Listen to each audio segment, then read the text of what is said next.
Okay, everybody, welcome to the DOD-Cast. We got Liam Gray out of Medway, Mass. here today. UMass Lowell student, Yep. engineer. Engineer. What kind of engineering is it? Mechanical. Mechanical engineering. So Yep. you build like stuff, you know? Yeah, I Yeah. built some stuff. Which is I've fire. built some stuff. So we got a really cool fella here with us today. I love Liam Gray. Everyone loves Liam Gray. But what you should do first is probably subscribe. You know, you should probably like the video even. If you're watching on video, or say you're on Spotify. Some people watch on Spotify, right? Really? They listen on Spotify. That makes sense. So you know what they should do? They should follow and add it to their Support podcast this shows. man. Support. It's fucking free. I'm not asking for no money yet. Okay, so now that that's out of the way, Liam, how you doing? I'm doing good. Yeah. Anything going on today, or is this Nothing. your entire activity? This is it so far. This is the main event of your life so far, really. Yeah, if you say so. So I remember last week we wanted to do this, but we both forgot, and we didn't say anything. And then all of a sudden Saturday rolled by. I was like, was I supposed to message Liam? Oh, I did the same thing. I was like, wait, I thought he wanted to do this. I was like, if he don't care, I don't care. It don't No. matter. But you're often very busy. Yeah, You got a lot of stuff, got a lot of a lot stuff. of projects and stuff, and you told Last me week was kind of like the workload involved and just how long you're working on these things. yeah. But what exactly what do you do? What do you do in these things? Depends on the class. Right. It's like one class. I don't even know where to start. It's just mixtures of stuff. One class is just labs, running an experiment, recording all the data, processing the data, making your graphs, and then you got to write reports and all that stuff. Right. Another class is just figuring out how this thing works. I don't really know. So what are the names of these classes? All right, I guess that'll help. That might help. So we got heat transfer. Heat transfer. Yeah. So conductance, Scary. convectance, radiation, Yep. stuff like that. We have controls of automated systems. That's probably the most interesting. That's the most okay. That's the most interesting. Automated system. So that's how Yep. shit works without us trying to tell it, without us having to do it, like It's like stoplights. controlling sensors and stuff. I Okay. guess. No, Yeah. I'm with you. I'll give you an example after. And then I got applied strength of materials, and then measurement and instrumentation laboratory. Okay. Yeah. So those are the ones that I'm taking now. Okay. So here's what we're gonna do. Here's what happened. So you just said them in You just said the name of these classes. The names of these classes are it's basically a big I'm like, huh? Because I don't really know. I'll give you an explanation. So give me an explanation / cool example. Yep. For each of these things. Okay. So start with the first one. So I guess I'll just talk about the project we just did for that heat transfer class. Heat transfer. So you got a river, right? Somewhere out there, the river's the temperature of the river is 0 degrees Celsius. The Merrimack. Then you got an oil pipeline, right? Because that's how you get oil around, is you put it through a pipeline in the ground and it runs. It has to go through the river at some point. Okay. Right? So that oil is heated up in that pipe so that it's easier to flow, right? Think about molasses. Yeah. The hotter it is, the easier it is to flow. Never thought of right? that. So you save some energy. When it goes from the ground through the river, it's in a steel pipe of certain thickness.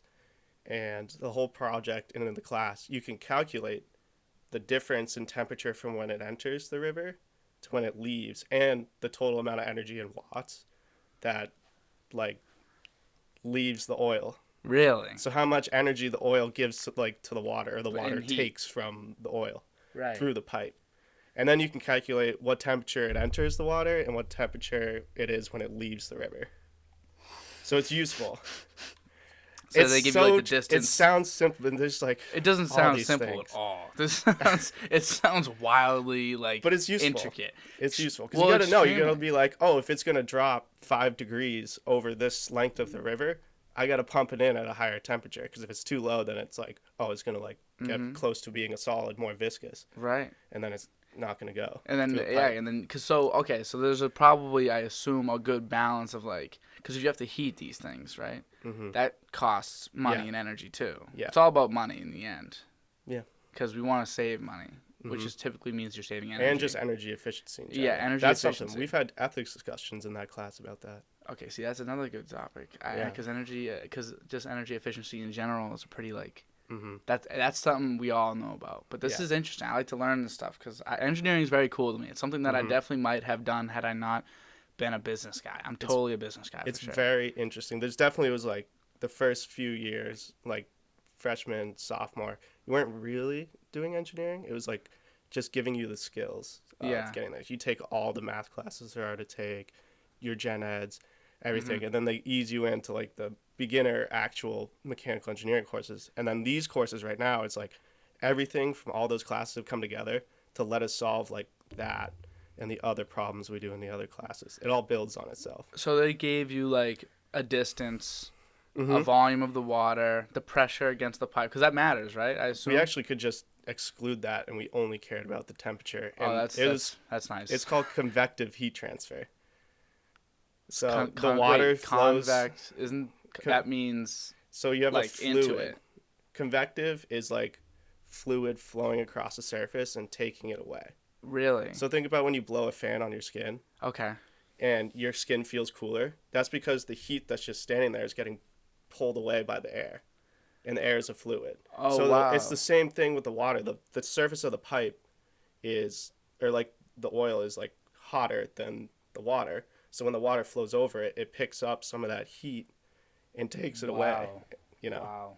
so This that's is that's it. fascinating. It's crazy. No, but this is why engineering is so amazing to me. That's just like one little thing, little example.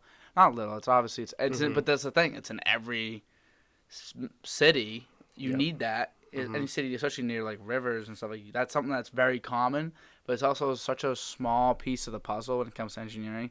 You could be an engineer for 60 years Mm-hmm. and never even have to know that, No, and you'd be completely that's the fine. thing. Like Is you not even kind completely of fine. You could be the greatest engineer of all time and never have to do that. yeah. That's the crazy thing. You kind of just figure out what you're best at or what you like doing the most, and then you go get a job that just kind of deals with that, and you just do You that. become And like then, a fucking well, that's what the dudes with PhDs do. Is they get an undergrad and they realize I really like this. I don't really like doing that as much. I'm better at this. I better understand it. Let me get my master's in it. Oh, I really like it. May as well just get my PhD. What have you found to be your thing? Like, what's your thing in there? I don't know yet. I like all of it. There's a lot of cool stuff. Is general engineering like a piece of the puzzle? What do you mean? Like, is that like I think of it because the way you just described it kind of makes me feel like reminds me of like how doctors are put like I can be Mm-hmm. pediatrics, I can Yeah, be exactly. endo. Yeah. So like, but there's some people that are general Mm-hmm. and just cover all the bases. Maybe they Yeah. hop from one to one to one just because they're very like they like just problem solving. Really, Yeah. it becomes their. Now I'm comparing to engineering. Engineers like maybe they don't have an affinity to anything. They just Yeah. like to problem solve, Mm-hmm. and maybe a team will bring them in because they're valuable because they've seen other like Yeah. realms of the industry. Mm-hmm. So is that something? Is that like a thing, or am I making this up? Kind of like is That's that a not thing. okay? So I like you think it being like a works. general Yeah. engineer is real. Yeah. There's Okay. people who just kind of do generic. And I mean, you got good, you got bad engineers, you got people who are like brilliant and push stuff to the edge, and then people who just kind of there to do the busy work Yeah. So sometimes. mechanical is like the nuts and bolts. I'll give you more examples. Okay. So Yeah. So I'll yeah. talk about this next class, and then I'll talk about Yeah. this third one. That's the one I'm most interested in so far. So this next Let's class is ride. called Applied Strength of Materials. So it's calculating the internal energy in materials. So like this table. So this table, so I push with a certain amount of force, it doesn't move. Yeah. We got a lot of force But in this table. you're pushing, right? Yeah, you are. So the table's pushing back. You So the don't. table's pushing back. Right. It's supporting you.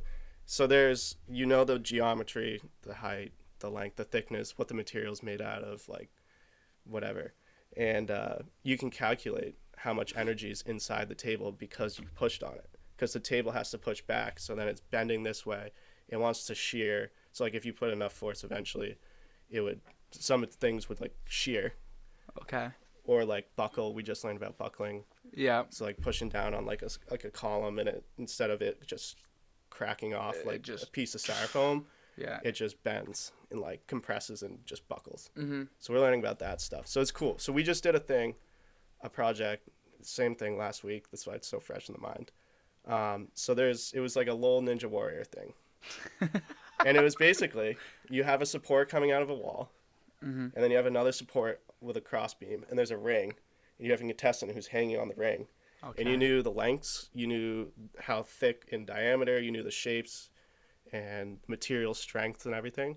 And we were able to calculate if this person weighs this much and is pulling down, how far will that bend? Wow. Yeah. So we just did a whole project on That that. is so crazy. Like, Yeah. so what are the applications of that? Like endless. There's so much stuff you can do with that stuff. I mean, you have to calculate it because if you're like, oh, I'm gonna use this piece of machinery to lift this wicked heavy thing, you need it to be able to withstand that without deforming Right? Like a permanently. forklift. Yeah, like the forklift, the tongs on the forklift are gonna bend a bit, but they're not gonna snap off. You need to You know need to that. know. You need to know all that stuff. That stuff happens everywhere. That's I Like said this is a certain thickness and made of a certain material, so it can support all this stuff. right, and it has a certain amount of pressure on that end, because if you like loosen it to a certain degree, it'll just kind of boom. Yeah. Wow, this is fascinating. This is Yeah. very fascinating. Yeah. So what was I gonna say? I say this example a lot. So I heard that there was this architect that built a library, Mm-hmm. and The UMass Amherst Library, I don't know if Are it's you that talking one. about that one? No, it's not that one. Was it Okay. that one? the one where they didn't account for the books. That was the UMass Amherst Library? Are I you think fucking so. serious? The That's bricks started sick as falling. fuck. Yeah. Yeah. And so like they didn't account for the Stuff like that. books. Yeah. Because that's more weight that you don't envision being on the The pressure. bricks were supporting. That's and the kinda what bricks that weren't is. able to support it, so they were either breaking or getting shot out from the excess internal pressures. That's what that is, though, Yeah. right? Yeah. Wow, man, That's that class. that's so sick. All right, yeah, that's interesting. Did Yeah. they? So you know that example? Is that from? I've like, heard that before. You just yeah. heard it before in life. Yeah. Interesting. Okay. Mm-hmm. All right. right. Next one. Next class is really interesting, and maybe it's just because we have a really young professor who's like really exciting in the way he explains It's everything. usually what that does. Yeah. So this is like the most generic and easy example of it. So your oven, right? Mhm. So you set your oven to a temperature. Okay. What it does, the oven just has a rod in there that you shoot electricity through that gets hot, and that's how it raises the temperature in there. Really? That's how Yeah. that works? Unless, well, it could be propane, whatever. Basically, Yeah, it's a yeah. heat source. When you turn it on, it goes, oh, this is my temperature. It's at room temperature. I need to be at 400. Turn everything on to the max. Everything goes on to the max, and the temperature shoots up. Then it reaches 400 and goes, oh, I'm at 400, turn off. But those things are still hot. They don't just like instantly stop making heat. So you Yep. overshoot it, and then it'll cool off in there. And then you hit 400, and it's like cool. And then you keep going. And then it's like, oh, turn it on. And then it's like this. So like overall, it's like It's kind of the response to like saying 400 is it goes up, it overshoots, slightly undershoots, slightly overshoots, slightly, and then it settles at 400. So there's like, Okay. that's how all the system's responses are. Interesting. And then you can use things to control how it responds. It's like tuning. You can tune a system to go like, if you wanted it, like the ideal response of it would be boop, and like do it real quick. Yeah. So you can control how fast. You can anticipate like, You can do. oh, you I'm can- only this far away. This is super simplification of it, but like Yeah, I'm yeah. only this far away from, like I'm just this under, like, and you can control like the overshoot, how fast it gets to the temperature you want, and all that stuff. So you can. So this is basically like kind of the way that it works would be, say, an oven. Not the way it works, but like the way. I guess the application of it would be like, all right, we want this to preheat really fast, and like the whole goal, Mhm. it's just a race to who can make the preheating oven the fastest, based on. But can you improve? You can make one preheat faster. You just got to have more energy. You require more energy, and there's a Okay. limitation. Eventually, there's only so much energy you can ask for before the system just like I can't provide it. Yeah. You know, there's only so much coming out of the wall that the oven's plugged into. Right. So So do you there's think limitations. is there like so right now like the way it has to be is it kind of has to do this for a little bit. That's what like traditional ovens would do. And so is there you another can way? control it. Say like could another oven possibly just slowly always if you went slow enough Yeah. because this is always going You can quick so that's control why it it. needs to go like that. If it's slow enough you could just hit 400 and stop. Yeah, but that's going to take way longer. It's like that response. Would it graph take Would be longer? like over here. Yeah, it would take longer. To reach equilibrium. Without Not to overshooting. hit Some hit systems 400. you can't overshoot. You need to do that. Some things need to do that. Really? Some systems because you can deal with the overshoot. Like the oven, who cares if it goes to 425 and it comes down? Yeah. Some things you can't have it go over it. So you have to do that. Depends on your application. Is that how like showers work too? Uh, Showers are just simple. Showers are just a ratio of cold water to hot water. So like when you turn the thing, I think it's just like a ball valve, and you got two like hot water, cold water Yeah. coming in the middle, and they mix. And you just have a valve, and it just determines how much water comes from which pipe. And that's how you Oh, get the really? temperature. Yeah, you're just manually opening and closing a little valve thing, and it just controls how much hot water This is mixes with sick, how much dude. cold water, and then you get a like just a temperature Th- that comes out. So is there so in the engineering world, right? Yeah, Is there just like because I feel like there's so everything has a different solution. yeah. So it's not like if I think of basketball, I'm gonna try to Hmm. relate to basketball as best I Yeah. can. So my team has bad 3-point shooting. Hmm. So the answer is to get 3-point shooters. Do you know what I mean? Yeah. So, but and that's just how things work. Like whatever the issue is, you solve it the same way every time. But I Hmm. feel like since there's no two same issues in engineering in terms of like, obviously two showers are two showers, but like you can't relate a shower to a stove like I was just trying to do No. because Yeah. everything has so many variables in it that it's not like, oh, we need this to get hotter. You can't solve it all the same way. You can Hmm. look at those principles maybe and it can like Yeah. help you, but like everything is its own. Hmm. It's Uh, weird. Some things there's uh, like one right way to do it. Some things does there's it also stress like you just a out? bunch of stuff. Yeah, sometimes. Do you feel like so? Do your teachers make you discover these things, or do they They teach teach you? it. They teach it, and then you It'd be apply it. sick to discover though. Yeah. If you feel Well, like you're that's what the discovering kind of shit. projects are. It's like sometimes you dive in and you try to figure it out. Okay. All Yeah. right. That's really Yeah. cool. But So yeah. you said like a lot of times you talk about like environmental or like energy efficient ethics. Yeah, we have talked about So that. what's like what do these conversations go like? It's just like energy standards. There's energy standards for stuff. Like windows can't allow so much energy to leave, otherwise your house is gonna lose stuff, and that's Lose bad for the energy? environment because then they don't care about how much money you spend, but it's bad for the environment just because you have to make more energy supply to your house. Yeah. You got to burn more oil. Which no one That wants stuff. that. Yeah. We want an as energy efficient a system as possible. Yeah.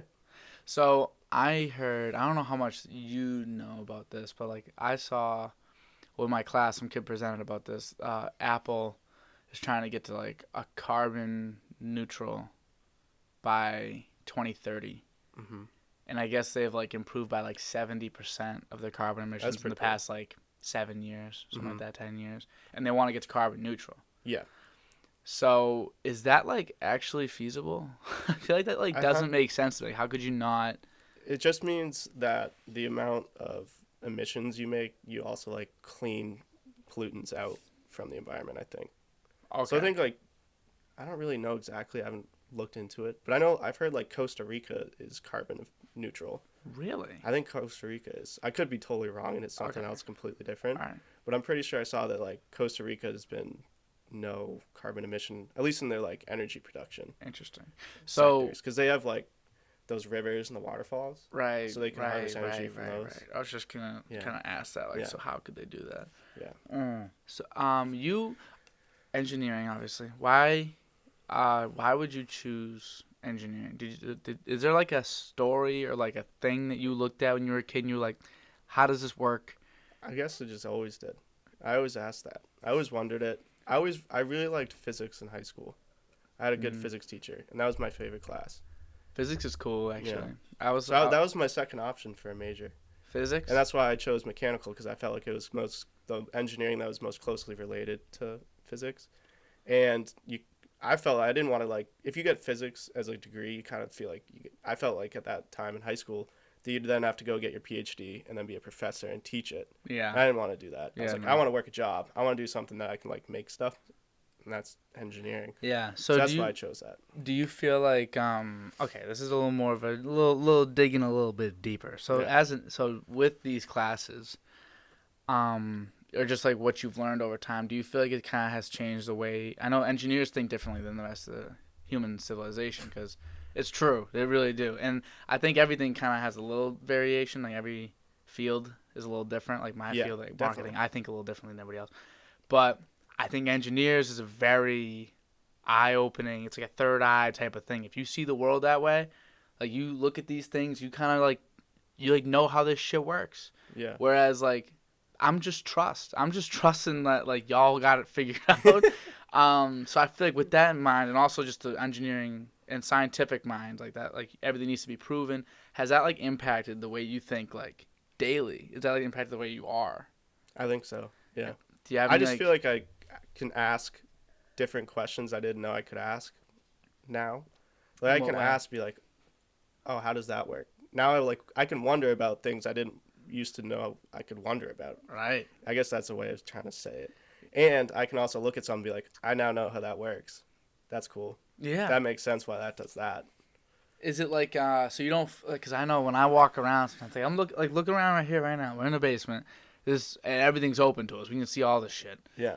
Like I don't know what the fuck's going on right now. Like just looking around, like what? Does this all like this all? But this all like I in a can way understand most you of can it. I kind of feel look like. around and at least I- feel like, At least make an educated guess on most of what it does. which is pretty fascinating to me. Yeah. Like it's just like a different way to be. And do you think like maybe a lot of it's very like scientific of like this needs proof, this needs answers? Do you feel like you find yourself like looking for more solid evidence and proof? Like do you need things to be like shown to you, proven, or like do you still feel like you have a lot of like trust and belief in like It depends on the thing. Like if it's something that's trivial, I'll just be like, all right, where that's how it works. But if it's something that like is a little controversial and someone's like explaining it, I'm like, I wonder if that's actually how that works. with anything in general, not just like yeah, mechanical it's stuff. everything. It's everything. Because and see, I find myself a lot of times I'm like, all right, like I read something on Uberfacts and it's just like true forever, like, Yeah.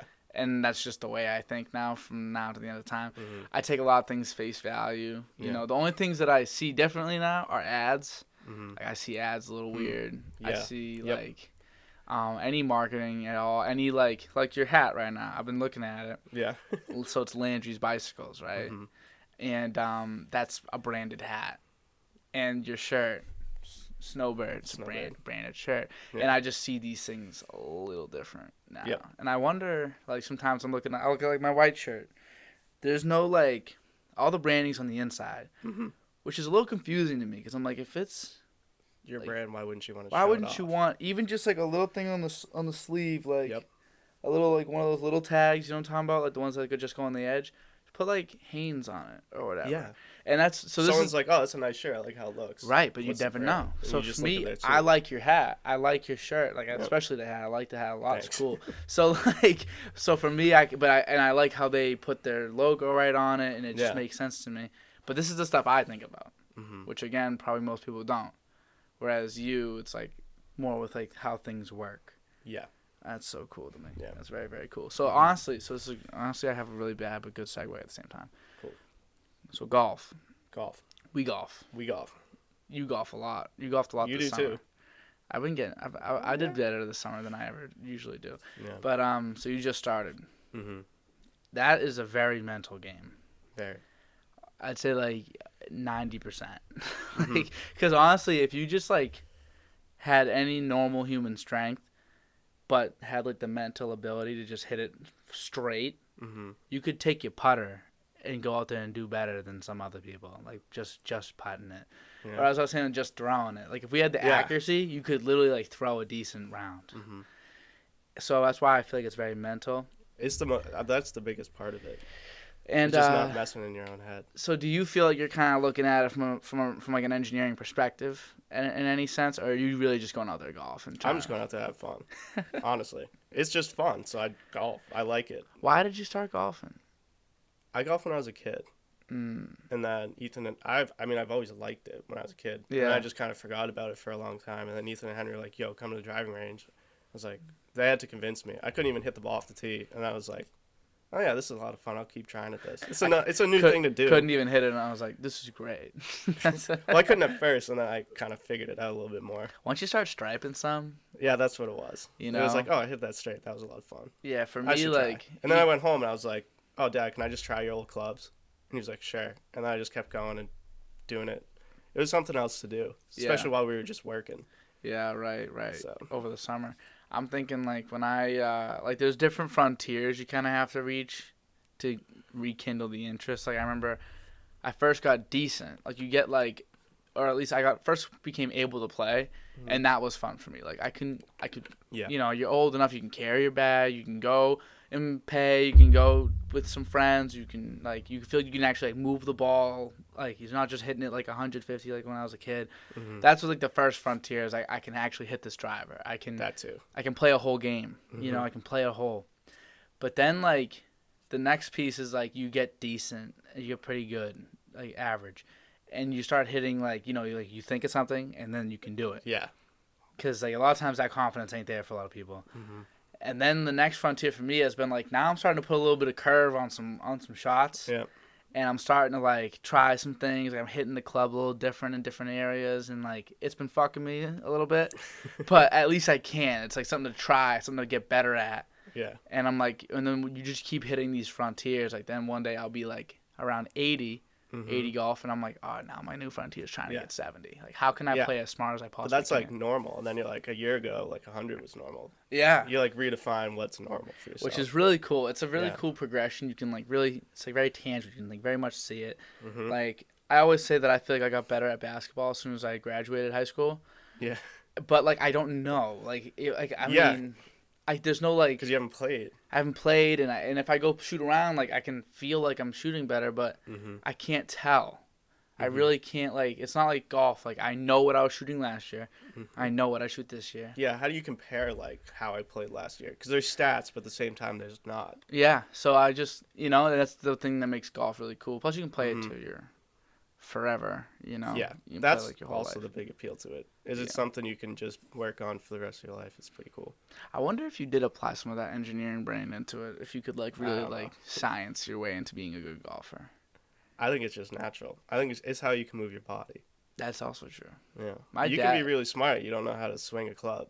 You can understand everything about it. You can understand how you're supposed to swing. But if you can't actually make your body do it, then you're screwed. My dad said that I thought that he was like, because I came back like this summer and started playing, and I was playing pretty good. At least in the beginning of the summer, I was playing really, really good, and I kind of was doing okay in the middle.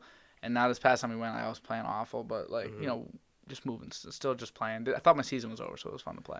Yeah. And then, but my dad said in the beginning, somebody's like, you just kind of like thought your way into being a good golfer. Like I don't like, especially this summer I did play a lot, but usually I don't play that much. But I just show up every year, and maybe it's because I'm getting bigger, stronger too. I just get so much better, and like, but I just think every shot as I get older, I get more patient. I put more thought into everything that I do, every word I say. Same thing happens with my shots. I step up and I'm like, all right, let me not just like hit it. What do I want to do here?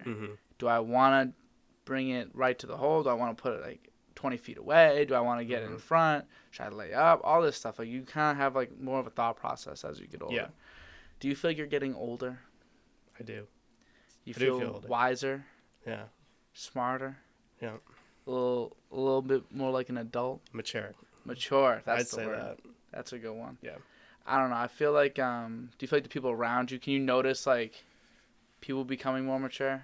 Yeah. Like I think we all are. I think our whole friend group is.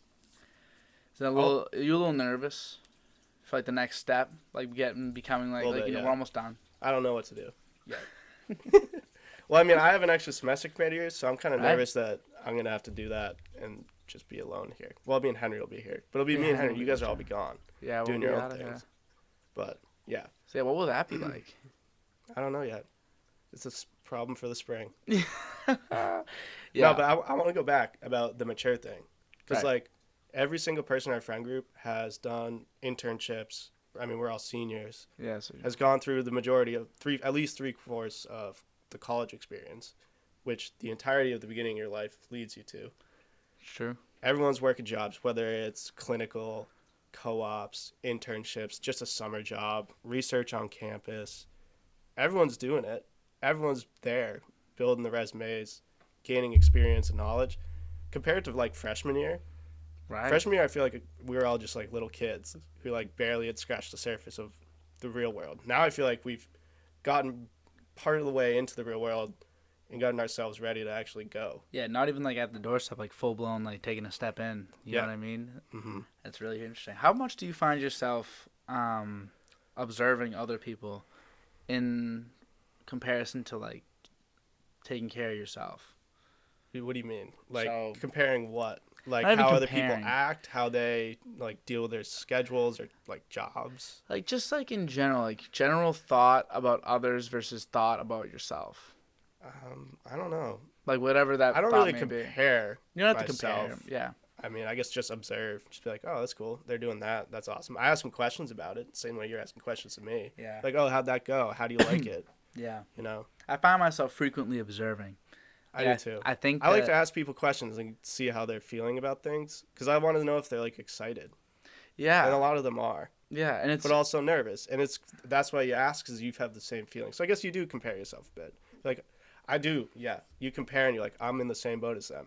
May not be the same type of boat, but you're like, you're nervous. You're also excited. I'm nervous. I'm also excited. nervous is excitement. That too. If you think It's about part it. of it. I remember I saw this like I think it was a comedian that said it.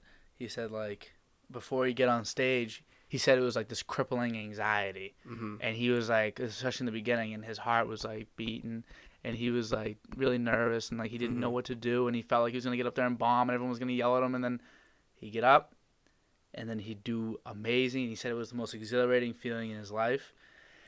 And so what happens is, it's all you're only seeing like it's like seeing like the head side of a quarter.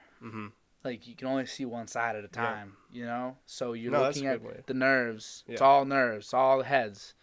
You And can't see then through. You can't see through the other side. You don't know because it's all heads. So you can't like, you know, it feels bad. Yeah. And it just flips. And now it's excitement. It's exhilaration. That's Yeah. how I feel about like when I first tried like some roller coasters. I hate Yeah. roller coasters. Really? Hate them. Hate them. Well, you went on them with us. No, I wasn't there, Oh, you weren't there. You're right. which is sad. Yeah. I was busy that day. I forget what I was doing. But I was busy that day. But I wanted to go because I wanted to give it another shot because I think it's like I'm ready now. Well, what do you hate about them? When I was a kid, I'd get sick.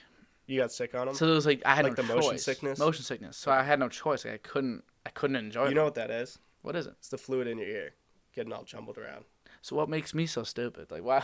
It's not you. It's just people. Why? Yeah, but why do some people have it? It just happens. Some people have certain abilities to like conquer it. Like the dudes who fly the fighter jets.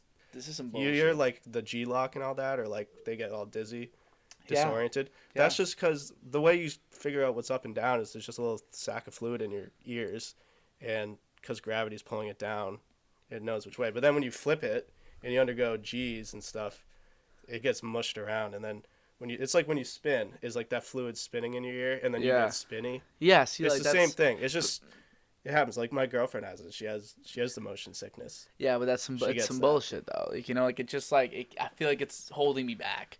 No, I don't think it is. I could be a think you roller can deal coaster with it. fanatic. There's stuff to help, like Dramamine and stuff. Do I gotta take drugs to go to Canopy though? Like, is that what we're If doing? it helps you enjoy the roller coasters, why not? If it makes it more enjoyable, why wouldn't you do That's it? true. Instead of dealing with feeling like crap every time you go on one. Nah, the thing is, I just like. But then my answer would just be to not go on one.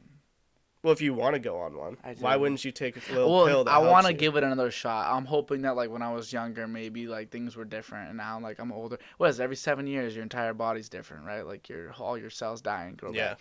Who knows? Maybe some shit's changed. Like Yeah, maybe like give it a you know, shot. give it another shot. Maybe nothing too crazy. Maybe I'll start on like even just something simple like Da Vinci's Dream. I don't know that one. When we're just like on like I think it's called Da Vinci's Dream. You're on like the swing, a big swing that spins you in a circle. Oh, yeah, the swings? The swing, yeah, I think. Well, you're actually in like You're, a swing. Yeah, you're in like a little swing. And you go in a circle. Yeah, up in the air. And Yeah. do I think those. that's called Da Vinci's Dream. It might not be. It may. I don't know the names. But like even just start something simple like that, Mhm. and then just work my way up until I get sick. Yep. That might be the Until you way. get sick, Yeah, I feel like or I'm just gonna. pushing your edge. Yeah, try seeing to where find the where edge try to is. find where the limit is. Yeah. Yeah, it's always a scary adventure trying to find your limits. You know. Mhm. I also think like the preconception of like, oh, I'm gonna be sick if I go on a roller coaster is gonna be part of the reason you feel sick on a roller coaster. If you didn't have that thought in your head, I feel like there's definitely less chance you'd feel sick on the roller coaster. You know what I mean? Like I Yeah. feel like some people think it into existence. like affirmations almost, but like Yeah, or being like, oh, deformations. I'm gonna get sick when I go on this thing, and then they go on it and they get sick because they told themselves they would be sick. That's very I feel like philosophical. that applies to other stuff. Is you I was think just it gonna into say. existence. Do you think you can think positive things into existence as well? Sure. I think it's a lot easier to think negative things because you get scared about them and then you just focus on it. Because again, we're only seeing that one side of the coin. Yep. So and that's like always what starts. Mm-hmm. Because you can't like, what are you gonna do? Like, I think everything has a trade off. Like anything that's really good can be equally as bad. Yeah. Anything that's bad can be equally as good. In a sense. Yeah. So like, let's think of what am I gonna think about? Pancakes. I love pancakes, dude. Mm-hmm. They're so good. Yeah. But then like, because your expectations for pancakes are high now. We love pancakes. Yeah. If I had like a really fucking nasty pancake, Ruin it. it would be awful. Like it would be way worse than having like a nasty cucumber, where it's like, Because you have a high expectation 'Cause for I the have- pancakes, but right. it's just a cucumber. right, Who cares if it's what it tastes like if it's good? precisely. So that's Yeah. the kind of the whole, anything that can be as that good can be that bad That's good. because your expectation has now been set Yeah. for that good. So they can really disappoint you. Mm-hmm. Your family. Well, Disappointing. no, not even disappoint. Well, yeah, actually, but I'm pretty sure most murders happen within family. So like, Really? yeah, this makes sense. There's a relationship. You can only love someone as much as you've hated someone. You only hate someone as much as you can love somebody, because they can let you down, or they can be someone you hate. You have like a real hatred towards. So if they do something nice for you, like go out of their way for you, we see it in movies all the time. Like two enemies, like the enemy will do something like good for like the good guy, and they'll be like, what? Yeah. And that will change your entire perspective of them because you had them as pinned as such a bad person. You would never have expected good behavior. Good behavior like quadruples. Yeah. Or like the bad kid in class way back in the day. You remember back in the day you'd sit in class and there would be like the kid that just would be awful. Yeah. But like the teacher kind of liked them low key, And when they were good in class, they'd like point out that they were good. Like, oh, you did a good job today. It highlights when you do the opposite of what you're expected to do. Right. Okay, I get it. That's just a little rant of mine. I've been thinking, That makes sense. You know what I mean? You can only be as good as you are. Or not all you can, but like you can be as good as you are bad, or bad as you are good. Yeah. Oh man, that was intense. That was a lot. So anyway, I was gonna segue this better when you said the thing about Costa Rica, but then I decided not to. But so you went Yellowstone. Yeah. And where else should you go? Anywhere else? Just Yellowstone? Grand Teton. It's right next to it. Word. So you told me You told me when you were about to go, and you told me like what your plan was, and then you told me about the what was it, the debacle at the entrance, or something. Oh yeah. So you told me about that, but I forget first of all. You want me to go through it? And I want to hear like what the experience was like. Like how cool was that? It was cool. So we started off. We went kind of three places. Right. We went to this place in Idaho. So Idaho is actually where the town of West Yellowstone is in. So on the way into the park, you cross into Wyoming. Mm-hmm. So we went to this town called Rexburg in Idaho. Because when we looked it up, it said there was like sand dunes and stuff. So we went like dune buggying. So we were like, oh, there's this town. There's like a hotel. So we just stayed in a hotel for a night or two when we first got there. Because it was like halfway between Salt Lake City, where we flew into and got a rental car, and West Yellowstone. So we went there. So you start in Salt Lake City. We drove a rental car, Toyota Corolla, 4 hours to Rexburg, and then another 2 hours. I was gonna say that's pretty far. It was a lot of driving. Toyota Corolla. It did great. Shout out Toyota Corolla. That's It my did whip. great. I got a Toyota Corolla. But You'll like this. We went to Rexburg. Okay. And we thought it was gonna be like a cool like Idaho town. There was the sand dunes. It wasn't really what we thought it was, but the sand dunes were cool. We did like a dune buggy in the sand dunes. That was awesome. That's cool. Rexburg was Mormon, wicked Mormon. No. That was interesting. So I guess that's where the Idaho BYU campus is. Interesting. So we saw it. Yeah, a lot of really young families. We went to Walmart, and there's like girls who look like our friends' age, just with like 3-year-old kids. What the fuck? So they all just get married and have kids wicked young. Yeah, because It was so different. that makes than out sense here. to me. No, it does, because they're not allowed to like the whole pre-marriage thing. Yeah. So they just get married, wicked young. You ever heard about I forget what it's called. I think it's called like pooling or something, or whatever it Oh, is. Like, you know what I'm talking about? what's the word? You know what I'm talking about though? It's like Soaking. soaking. Yeah, I've heard of it. So we don't have to describe soaking, No. but like you know what soaking is. Yeah, it's funny. Look up soaking if you have the time. All viewers, if you don't look up soaking, but like if you're interested and you want to know a little the something Urban about Dictionary of it. Urban Dictionary will tell you some What shit soaking about is. soaking. Specific to Mormon people. It's funny. All right, yeah. I tried to order a beer at the restaurant, and they were like, we don't do that. It's craft. Really? Mormons don't drink, I guess. I didn't know Alcohol's that a part. sin, I guess. All I knew That's was what they the sex part and just like It's how that. They how dress that very impacts them. modestly. Like, I didn't see anyone really in, like, shorts outside in I the real- middle of yeah. the summer. It's all like I realized. The reason why I realized that was because like I knew a lot of these things because it all roots from the sex part. It all roots from that, like in reality, because like Yeah. there's no, you don't want to be like. I think it's, like, tempted or something. Yeah, you don't want to. They want you to be, like, modest. Yeah, you want to be modest, which makes sense because you don't Yeah. want to. Because in the end, it's all about not having sex until marriage. So there's no real need to like market yourself. Yeah. But it was To- interesting. That's It really was- really wild. I mean, they seemed completely normal just besides For dressing sure. modestly. They didn't serve alcohol. Yeah, no, that makes sense though. Well, I mean, like we tend to think of these people that like do different shit as like very different from us. Yeah. They're not. They just live. They probably look at us and think we're wicked weird. Yeah, it's like, oh my god, look at these shorts. Look how they dress. Look how these kids dress. Look at, I can see his knees. Oh my god. I don't know if it's that intense, but Oh my, yeah. look at his knees. What the fuck? Nah, It's your shoulders. yeah. Shoulders are showing. This is bullshit. Yeah. But it was funny. That's cool. So then continue. So then we went to Yellowstone, and like a week before we went out, there's this huge flood that like destroyed the top like entrance. So they Yeah. closed the park down. We didn't think we'd even be able to go in there. And then they opened it, but basically it was like on even days of the calendar, people's whose license plates ended in an even number could go into the park. Oh. Odd days, people with odd, because they had to limit the amount of people. Because basically Yellowstone is a big 8. So there's a figure 8. There's a grand. It's called the Grand Loop, and it's a big 8. And the top half of the 8 was closed. Still? And then there's entrances from 2 in the north, 1 on the east, 1 on the west. Or no, I just did that backwards. And then 1 from the south. Okay. So we did like, and it's huge. It's like the entrance roads looks tiny on the map, Mhm. but they're like 30 miles long. Okay.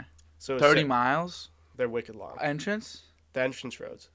The What actual the whole fuck? loop of the thing is ginormous. How big is it? Huge. Should I Couple look it up? million square miles. Yeah, look it up. All right. So what would I even look up? Like size of. Yellowstone National Park. Size of Yeah, it was pretty awesome. Yellowstone National Park. And you can see the map. You can see the Holy road. What 3,471 square miles? Okay, 3,000.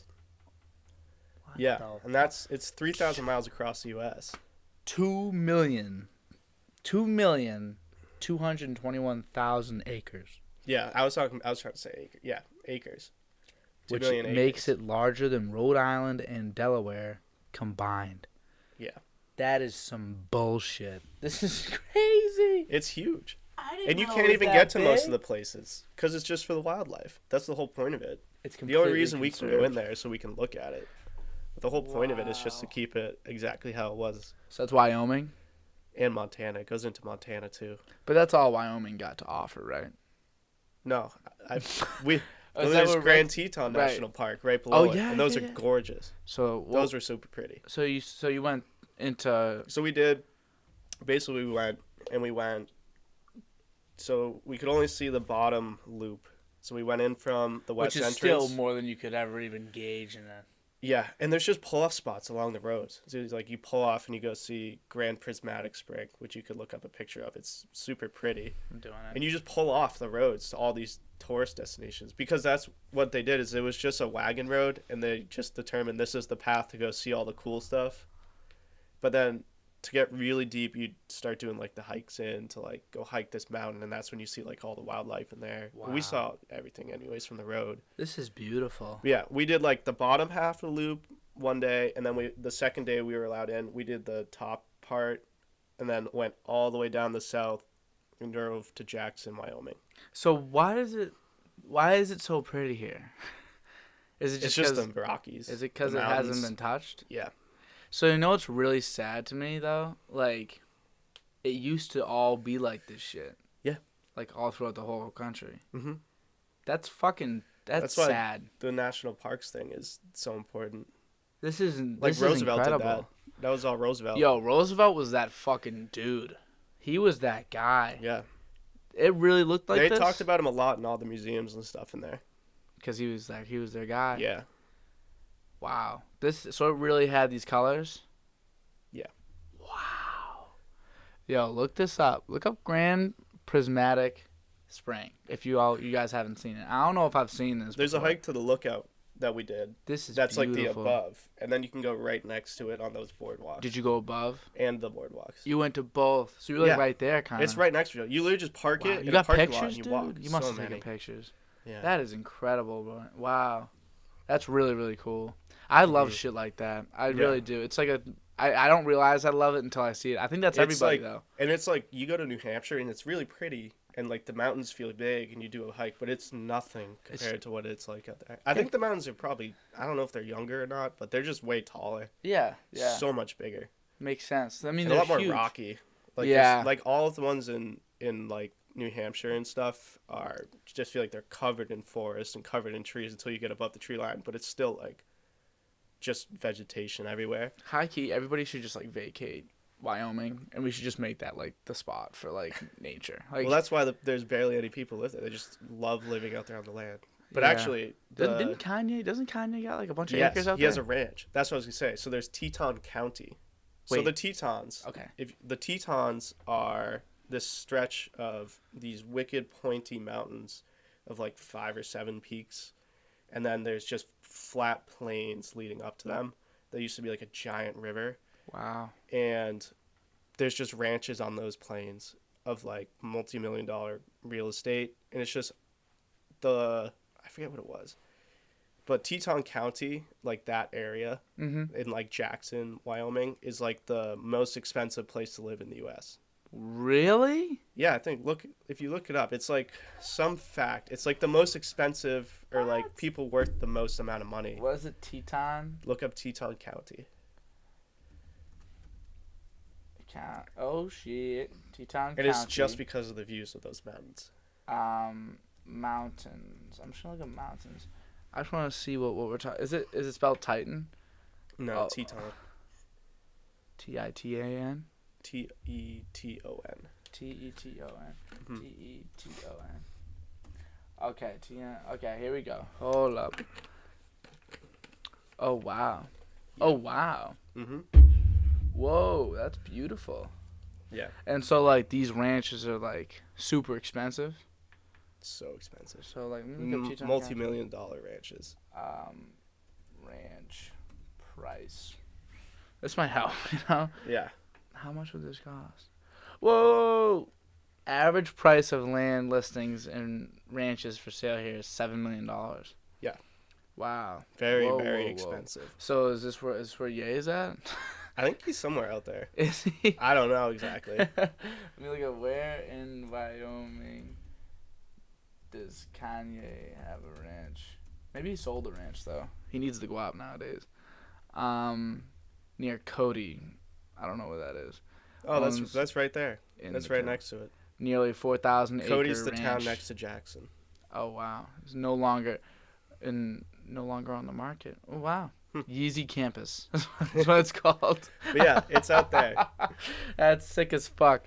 All right, so those are really cool. So you got to Super cool. go to both of those areas. Yeah. We spent a few days in Jackson. I've been to Jackson before, actually, in the winter. Oh really? Yeah, because right out You like one to of the ski, peaks. right? Yeah, one of the peaks next to the park, or in the park, Teton Park, is Jackson Hole Mountain Resort. Okay. So that was the first place I ever skied out like west. Yeah. So anywhere out of New England. So do you feel like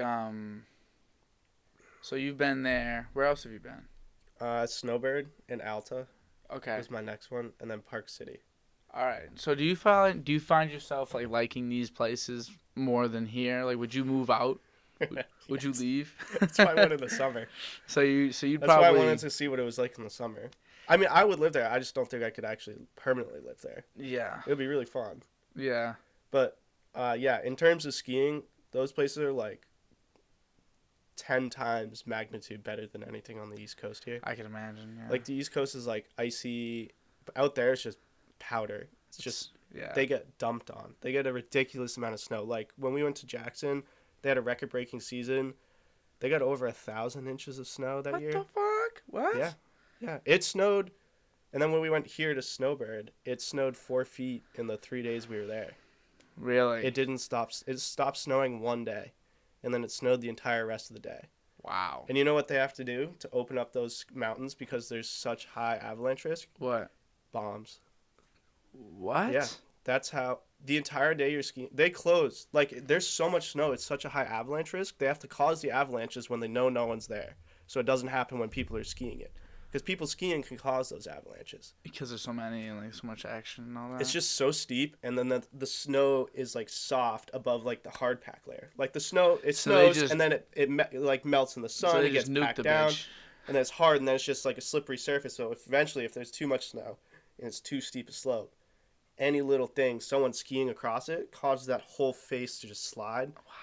And then it's like you're dead. You're not a very high chance of surviving. Avalanches. They have scary. airbags now. You wear a backpack and it has a big CO2 canister and a big airbag thing.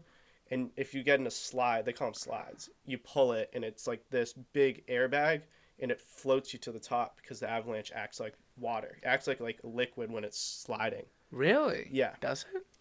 Dude, you know a lot of shit. I know a lot about the skiing stuff. But yeah, you could there was some times when we were skiing where you'd turn and it was so deep that the snow would be up to like your face and you couldn't see. What? Yeah. Dude? Yeah. Yo, it's crazy. Skiing's crazy. And the town of Alta, where we stayed in, has a howitzer cannon from World War II that they use to do that bombing. They do that with that? They shoot the howitzer. I think they're about to retire it.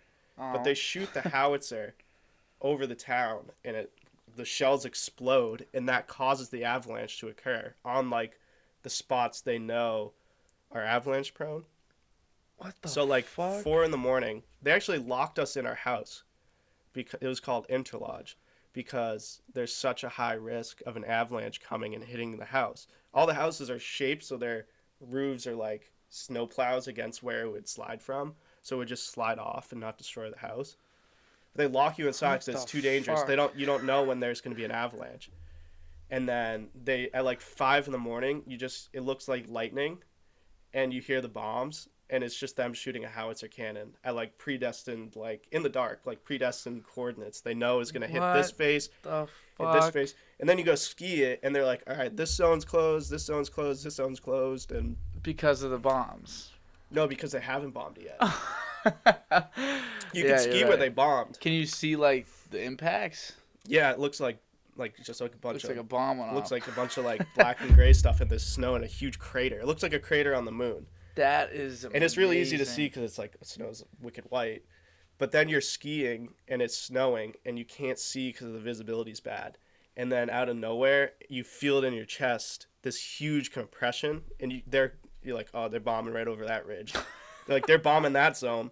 And then later that day, that zone opens, you can go ski it, and it's like a mad rush. Like people trampling each other. They want to get the first tracks down that snow. Because it's so amazing. Yeah. It's like nothing else. Have you done that? Yeah.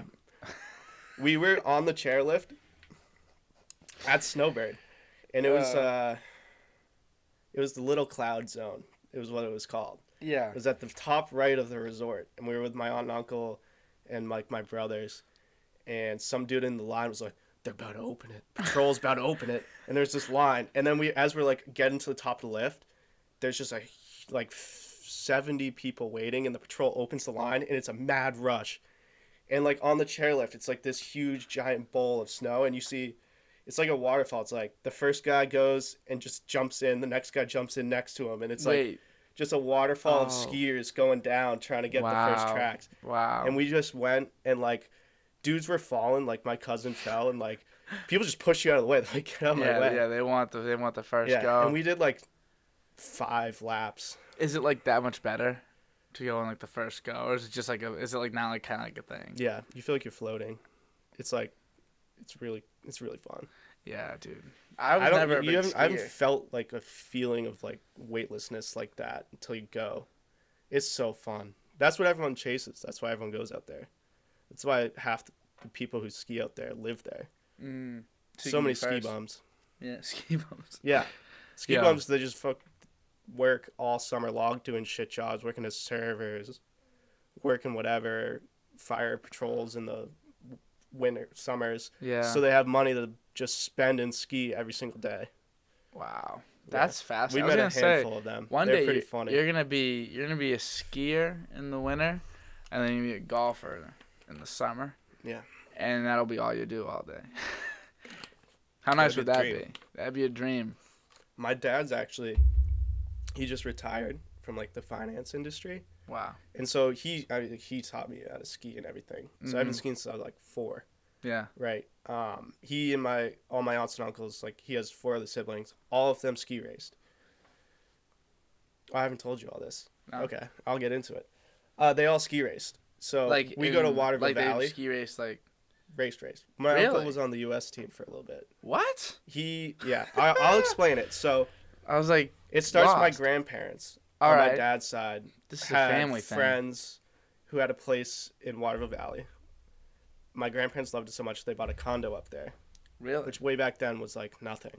Mm-hmm. So they bought a condo up there. We still have it, and we still go to it every weekend in the winter. Like that's where we ski when me, Ethan, and Henry have gone, and like You guys me and go Henry. up there? We go to Waterville That's cool. because that's where like my family goes. So, yeah. So we go to Waterville, and there's canyon around it. But basically, they got it. They put all my dad and siblings into the ski racing program. So every single Friday night, they would jump in a Suburban and drive from Massachusetts 2.5 hours to Waterville. Wow. And then they'd do practices on Saturdays, racing on Sundays. Wow. All around there, up there in New Hampshire. And they got nice. So like they were good. Yeah, they were really good. One of my uncles was like the top racer in the like Northeast. So then he went to Burke Academy in Vermont to finish out high school and stuff. So he got a scholarship to ski race there. Okay. That's like the top ski racers on like the Olympic teams and everything go there. Then Then Vermont skiing's good, right? Vermont skiing's good, yeah. Okay. We just don't get the snow like they do out west here. Right. And then he went to Colorado University on scholarship and ski raced for them. Yeah, and then he I was on the imagine. U.S. team for a bit, but he had a bunch of knee problems and eventually just blew his knee out. Wow. And now he ski race coaches for the towns He coaches? right near me. Yeah. I ski That's raced senior sick. year of high school. Did you? Yeah. Were you nice?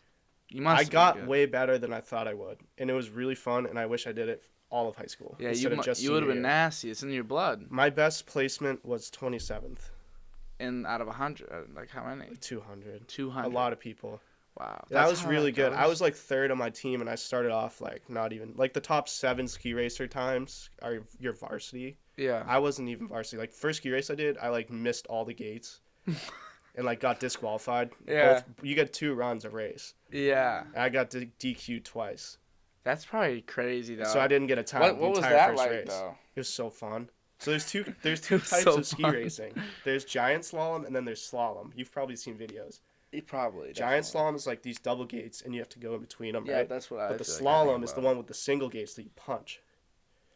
Oh, like those one that The like, ones that fall down and come back up, and you have you have to guards hit on. those. That was so That's how fun. that works. Yeah, you have to I punch them thought they- because they're so tight I'm so. that you have to stupid. get your skis right next to them, and you have to lean into your turn. Yeah. So if the bottom of the pole is like 6 inches from your foot, but you're leaning like 2 feet this way, it's gonna hit you right here. So you have these guards on your hands, and so when you turn and you hit it out of your way, turn and you hit it out of your way. Do you have to hit it? Yeah. That's part of like the points. Yeah, they're system? so close. You have to turn so sharply. There's no way you couldn't hit them. Well, yeah, but I'm saying like for. Like so, I wonder. So that wasn't like the point of it's not like to hit him though. Like the point No. of it's just to go. But The like point is you have to go in just between them. just like the way that like you need to turn. They needed to make them like that because otherwise people would just be smashing into these things all the time if they were like Yeah, sturdy. some of them are literally the space of this table apart. Really? Yeah. So you have to go like boom, boom. Really quick. Wow. Yeah. That's really sick. It was I didn't really know that's fun. what they were doing. I thought that they were just like getting really close and just kind of like brushing them because Some of them, that's what the giant slalom is. You get really as close as you can because they're spaced farther out. You don't need to hit them. So you can yeah, just get them. And it slows you down when you hit, but you have to in slalom. That's just the way you do it. yeah. Slalom was fun. They would slap down and then slap up and hit you in the butt. And you had to wear a racing suit. Ah! See, I had to. My coach let me borrow one he had, but it's like a same thing as like a singlet in powerlifting. Yeah. Just Oh, it's thicker and it's warmer and it goes all over you. So I had like it looked like I was like Spider-Man. that's sick. Yeah, it's basically just a wicked thick morph suit that doesn't have the head cover.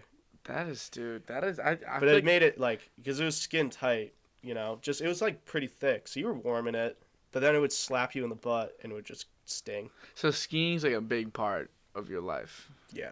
Massive. That's honestly part of the reason I chose UML is because it's pretty close to skiing. Really? Yeah. Where were the other schools? WPI, Northeastern, RPI, Really? out in New York. Yeah, Interesting. those are the top ones. How isn't like is northern New York got a lot of snow and good ski life up there? Do you know? In some spots, yeah, because it's Yeah. pretty close to Canada. I can imagine, dude. Because I know like I've been to Syracuse Canada, gets too. like crazy. To go. Oh, really? In Montreal. You been to Montreal? I've been to Montreal just to be in Montreal. You're a and then little I've travel gone up guy, to ain't you? Mont Tremblant to ski once. You be bouncing all over the bitch. Yeah, That's yes crazy. I do. So where would you want to like live in a perfect world? For the rest of my life, Mass or New Hampshire. Really? Somewhere in the Northeast. I don't want to leave. I don't want to live anywhere else permanently than here. Mm-hmm. I just don't think I could. I mean, Say like, but say everyone's like, I love the Northeast so much. yeah. But if I were, I'd consider Salt Lake City. I like Salt Salt Lake. Lake City. You liked it? Was that dope? Yeah, but the thing is, the reason is because I've been to Snowbird and Alta, Yeah. so they're on the same mountain range, just different ways to get there. Okay. And it's a 40-minute drive from Salt Lake City, and then a 35-minute drive to the other one. Oh, so you're So in it's the like middle. so close. Oh, that's It's right fire. there. It's all right there. It's a 40-minute drive from the airport to these places. That's how close they are. That's really cool. Mhm. I was never a big skier. I feel like I would. Well, I skied. I mean, I wouldn't have done it if my family didn't like make me go as a 4-year-old. Yeah, Like, I've skied but a it's a couple lot times of in my fun. past. Maybe like 3 times I've gone skiing, 4 times even. Really? I think I'm nasty. Like I like I think for a starter, for someone that doesn't ski. Then again, I got this massive ego issue, Liam. I think, like, I'm pretty humble. I think. As But- you just say, I have this massive. No, ego it's a issue. weird dichotomy I got going on. Okay. It's really strange. All right, let's. Because it's a little bit of both. Because I feel like in an overall grand scheme of things, like I'm pretty. I don't know if humble is the right word because I feel like humble almost indicates that you underestimate yourself. But I don't think humble has to mean that. I feel like humble just means you know what you're capable of. You just don't brag about it. I feel humble is just you're not bragging about it. Okay, so I feel like I'm semi-humble. I don't brag about it. I won't bring shit up for Yeah. no reason. If we're talking about it though, like Yeah. What's the I matter? think I'm nice with it. Like I just Good. think like pretty much all things across the board. Like, Yeah.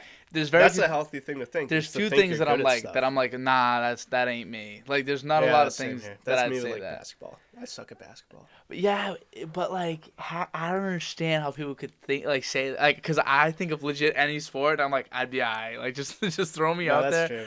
Like I think of soccer, I'm like, dude, I never play played soccer. soccer. I have no foot coordination, but I swear to God, like, just throw me out there. Like I'll be better than your average scrub. I I just played soccer. That was so my you'd be sport. okay. That makes sense. Yeah. You probably were good at boxing kids out. Were you defense? I was kind of like center defensive mid, so like in the midfield coordinating everything, but also being right in front of defense. I feel like how could I be a bad defensive? I just because I know like big No. thing with soccer is like a lot of it's knowing where to be. Yeah. So if you're in the right place, Mhm. even if you suck, if you're in Yeah. the right place, you're helping tremendously. Yep. And then also your body It's is very physical. if you people can- don't think it's like a you big box contact people out sport, the whole that's time. all it is. That's what it is with that's how basketball is too. Yeah. People Same thing. sleep on hoop because like Yeah. it, It's all It's- physical.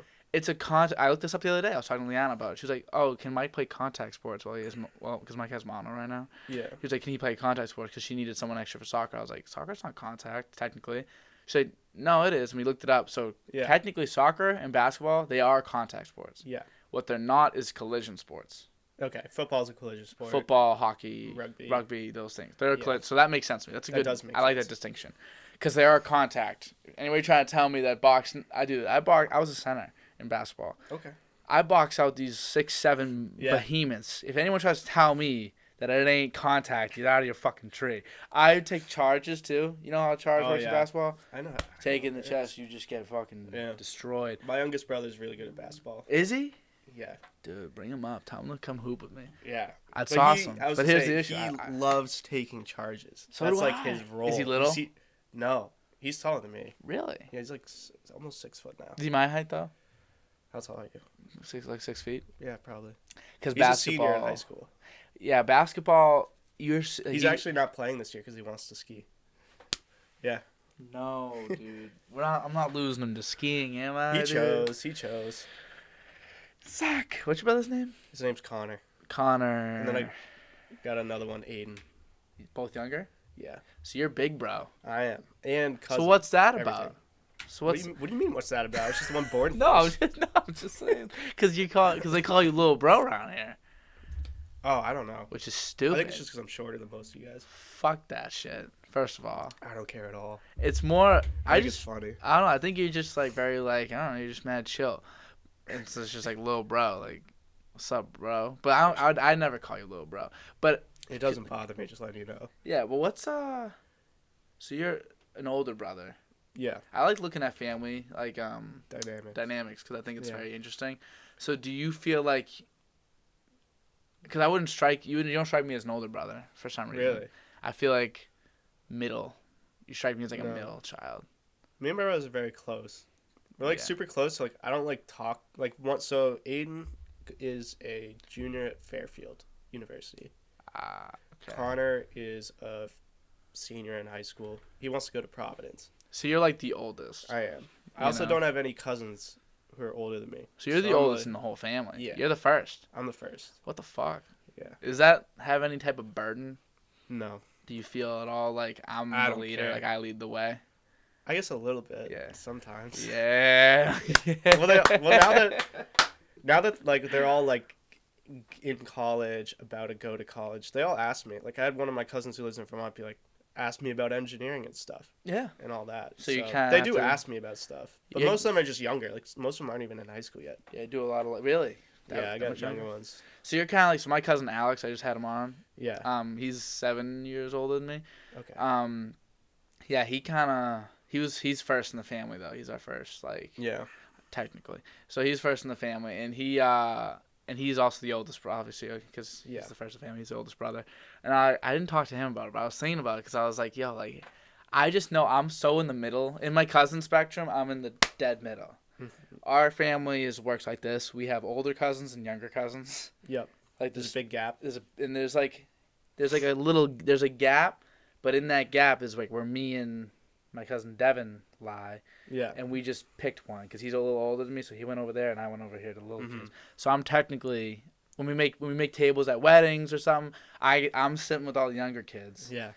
but they're all around my age. They're all That's older good. now, so it all works out. But like, and then they sit all together and they're like the older ones, and it's just like so I kind of led my little pack. Mm-hmm. And they led their little pack. Yeah. And it was just like a weird, I don't know, families are really cool to me because it really does determine who you are. I'm very, big on very big part of that. what is it? Nature over nature, Nurture. nurture over nature. Yeah. Because like you're raised into the person you end up being, Exactly. and a lot of that has to do with like Who you're around the most. Your family. yeah, and it's not even just their personalities. It's like what position that puts you in power wise.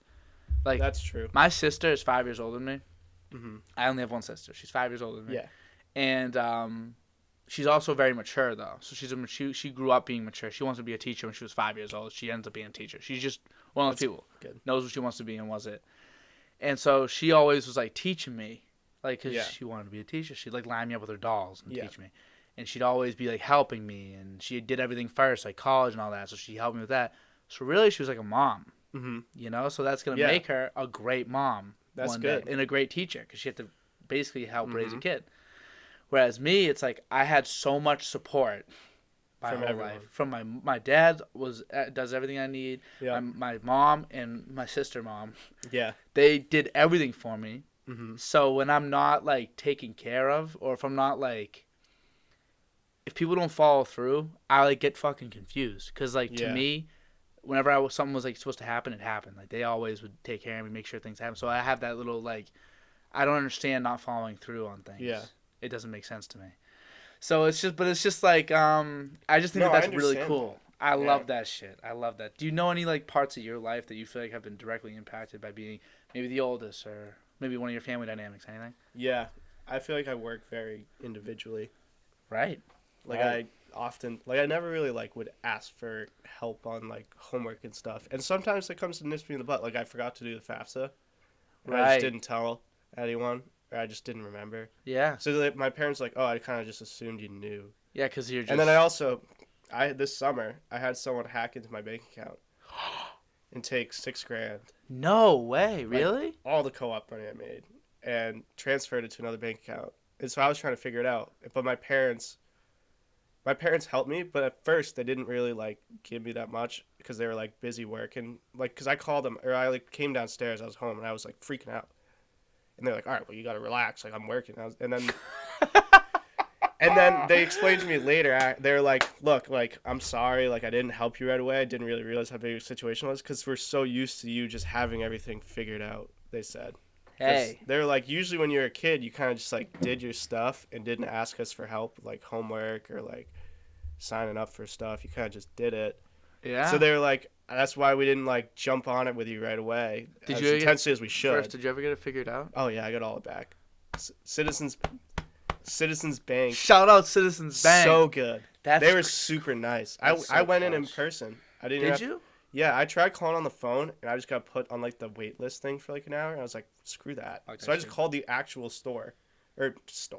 the actual bank Yeah. right closest to me. And the Wow. lady was like, come in here right away, honey. And she was Wow. super helpful. Yeah. Wow. And then we figured all that out. They basically just made new bank accounts, put all that stuff, closed the other ones, gave me a new debit card.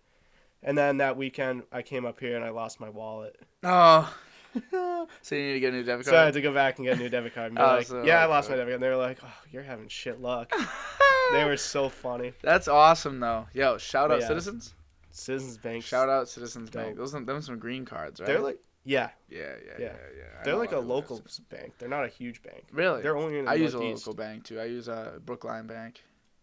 I used to do Charles River Bank. It's in my hometown. Yeah. It's just like, I don't know. I feel like your bank, like, I know people that work at my bank, so it kind of makes me feel a little bit better. I don't know. It does. And like they're very nice. Depending But, on how confident the person is. Right. You but that's interesting because I think I know I said like I had all these people that were really supportive in my life and they always did everything for me. They'd give me whatever I wanted. Yeah. But in that same sense, it's kind of like the more you're given, the more available resources are to you. It's like almost like the less you want to use them. It's like it's kind of like because it's like you want what you don't have in a way. So like for me, a lot of what I didn't have was like autonomy, because they'd help me whenever I needed it. So growing up, yeah, I had them. I had the resources, but a lot of what I did was by myself. Like I was very much individual. I did whatever I do what I want. I made that very clear from a young age. I do what I feel like doing because I don't like needing the help because they felt like I needed it and I wanted to prove that I was like, I'm a big boy. We want to kind of rebel against that. Yeah, exactly. So like, but my sister gets treated like you do, where they just assume she'll figure all the shit out, whereas me, like my mom texts me like FAFSA, like MIFA, and I'm like, Mom, yeah, so I got it. I noticed that they do that same stuff with my brothers. Yes, they also went through it for the first time with me. Like they figured all the college application out for the first time with me. Yeah. And now like it's my brother's turns. They did a way better job. Yeah. No offense to them. Like they just knew what to do. Yeah. Well, they of course, it's not easy. I'm not saying they did like a bad job. It's Of just like course. we didn't tour till late. We didn't like go to that many places. Yeah. And then my youngest brother, he's been going on college tours since the summer. Really? Like, they got ahead. That's nice. They were like, all right, summer's when he's least busy. He's not playing a sport. Let's just do college visits now, and that's what he can focus on. They learned kid to kid to kid. He did good. So theoretically, he should be the best of the three. Yeah, and they've also like they're not as like controlling. I've noticed of him. Like they kind of just let him write his essay and like gave him tips, but like I felt like they wrote it with me. They wrote it with me because they were like trying to figure it out for themselves too. So my sister, she's on a teacher's salary, so like God love her, she's still at home right now. So she, but like the dynamic's different, but it's still you can see some things. So when I get my homework, my parents have never, ever seen me do a homework assignment. I do them on my own entirely. I've written entire papers between 1 and 4 in the morning. Day before school. Yeah. I've done entire projects like that. I'm the biggest procrastinator. I was always a decent enough student, so I did fine. But I did everything on my own. They never knew what homework I had. As far as they were concerned, I didn't get homework. Yeah. That's all they knew. My sister, on the other hand, she does all her homework.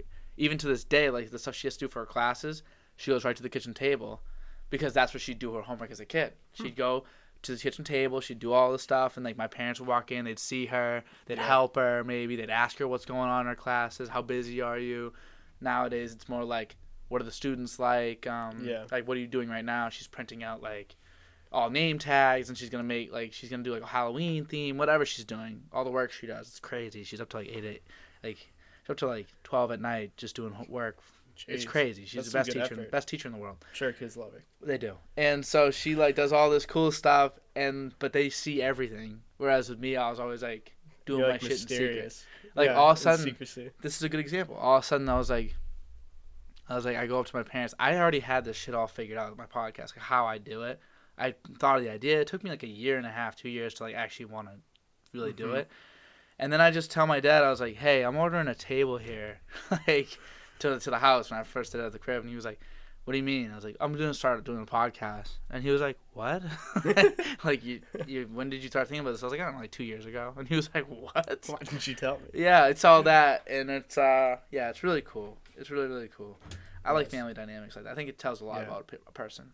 Yeah. But Liam, how long do you think we've been going for? If you were to guess. 45 minutes? Hour 20. Okay. Yeah, time flies when you're having a good time. Yeah. So we're pretty much this is the wrap up. Cool. But what was your experience like? How was it? Better than I not expected. I was nervous. I don't know. I was nervous. Everyone this was a lot of fun. Yeah. See, this was fun. It's great to come, and people love. How often do you get to just like talk? You know, you talk while you do shit, but how often is the goal to talk? Yeah. Never. We used to do that at our place, Gershom. You guys, Ethan and Henry. We used to stay up to like 4 in the morning. And how awesome are those so moments? Much fun. Those are probably some of the best memories we have. I'm trying to encapsulate that into a podcast. That's what the goal of the podcast I like it. is. Hey. It works well. Liam. Oh, hello. This is an absolute hello. This is an absolute pleasure. Thank you for coming on. Thank you for having me. About 40 episodes too late, but thank you very much. Don't worry about it. All right. Bye-bye.